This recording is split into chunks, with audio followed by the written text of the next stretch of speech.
everybody. I'm Christina Janes, Director of Outreach and Awareness for Jordan's Guardian Angels. And we are here today on A Rare Reality, our brand new podcast that we are enjoying so much. And this is a different kind of a spin on a rare reality. This is a rare reflection. And we are joined today by Sid Inamdar, who is Yara's dad, also husband to Carol Backhouse, who many of you know and have seen on this podcast many, many times. And so Sid, thank you for spending some time with us today. Yeah, great to be here. Thanks for having me. We are really looking forward to this A Rare Reflection, because it's sort of an opportunity to talk about how special your kids are, moments that have stuck with you over time, and have an uplifting moment for the families who are watching this and kind of need just a little push in the right direction to feel like everything's going to be okay.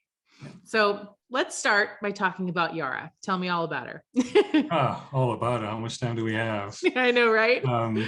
Yara's an enigma, and at the same time, she's an open book. She's brought a very different perspective on life that I think most families in the same situation would relate to. It's not someone that you can get by reading a book or listening to someone tell it. It's really the small day-to-day things that you experience, which really make you appreciate the complexity that is someone like Yara. She's 8 now, and we got her diagnosis when she was about 2. And nothing's changed, but everything's changed. And, at the same time, when I say nothing's changed, it's Yara is who she is, and always will be. That'll be the same. And what's changed really is our approach with her and our commitment to do everything we possibly can. Yara she's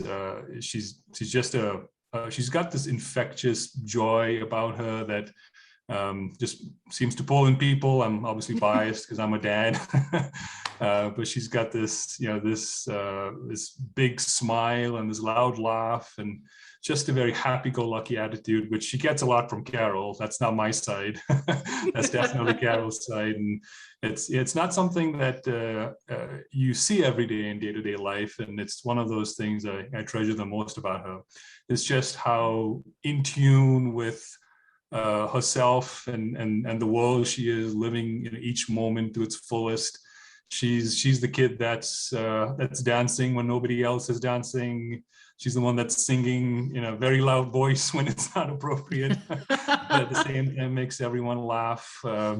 She's got a very, very, very different sense of humor, different meaning good, but it's not Carol's sense of humor, it's not mine. She's got a unique spin on things. She's got a lot of interests that I do, I'm a scientist, engineer by heart and training, and she gets a lot of that from me, I think, and Carol as well. So we're both the same. But I guess like any kid, she's a mix of both of us. But we see who she is through a very different lens. She reveals who she is, not in the standard way, not in the linear way that we expect our kids to.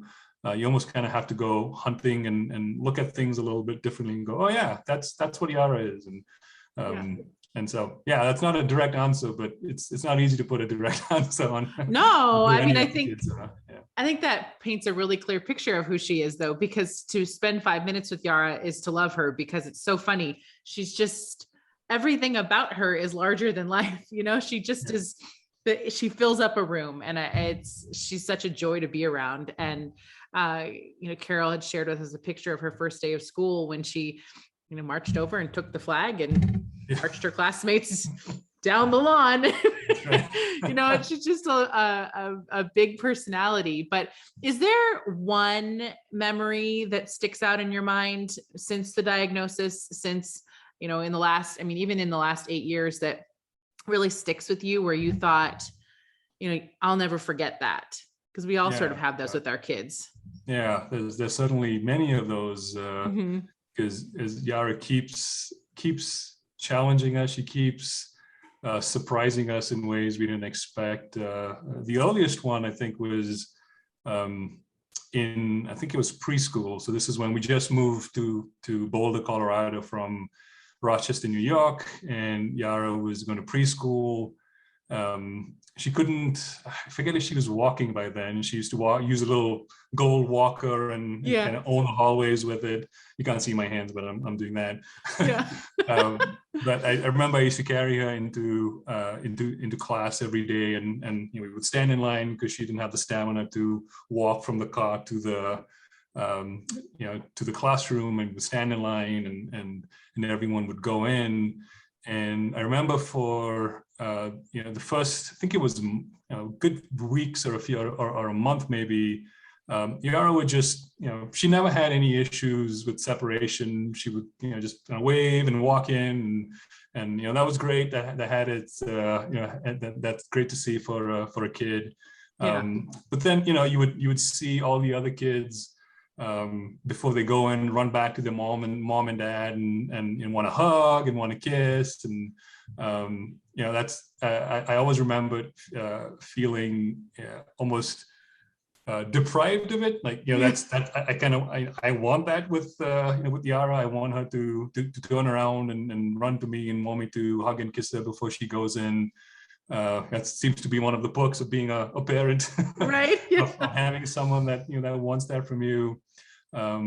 And Yara, from an early age, she and this is probably another good story, but she had we had to work through how she would connect with people, because it wasn't something that came naturally. And now, of course, she's a very different person.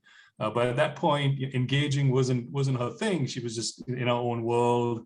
And so she would walk into class, and I would just sort of look at her back and wonder, when I could have that. And I kind of, I sort of dismissed it, saying, well, that is just Yara, who she is, and that's not what I should expect from her. And then one day she starts walking in, and all the kids around her are going to their mom and dad and crying and begging for a kiss and another hug, and then she stops at the entrance and turns around and just does this and says no. And what she was trying to say is that she wants a kiss on the nose, because that's what I used to do with her all the time. Is I would kiss her on the nose and say nose. And I think something must have clicked with her, going, "Yep, no, that's how my daddy does it." And she stopped and turned around, and then she started doing that every day. And it's such a trivial thing. It's something that you wouldn't usually remember, but for families with kids like Yara, it's just those small wins that make such a big difference. And I remember going back to my car. And I have a bad memory and I forget everything. And I sat down, and I don't often write in my diary, but that's one thing I did write down, saying, don't forget this moment. Yara has a different way of revealing herself and of engaging, and just be patient. So I think that message of just be patient, don't expect things to happen the way it would with some of the other kids or siblings. Everything is there. Our kids experience the world just like anybody else. They feel the same sadness, happiness, joy, and love. It's just the way they express it might be different. So that's always stuck with me. And I think when I don't, I remind myself of that. And I think the fact that I'm bringing it up means it stayed with me for such a long time. It probably will. But it's those small trivial moments that that really make your day. That's life with Yara. And then add up to bigger moments too. There are things that you just that find a special place in your heart and just stay there forever. And it's so great. But I think the message is clear. If have patience, they're going to be themselves, and it'll happen. It's just a matter of time. So thank you so much. I appreciate the time spent today and sharing Yara with us and with the world too. Those of us who have been lucky enough to meet Yara and your whole family, you're all very special. So hugs to all of you, and thank you. And if anyone wants to take a listen to this podcast, you can listen to it on Apple, Spotify, and Google as well. the video version on our website, jordansguardianangels.org. Thanks for joining us. And Sid, thanks so much for your time. Appreciate it so much. Good to talk to you. Bye, everybody.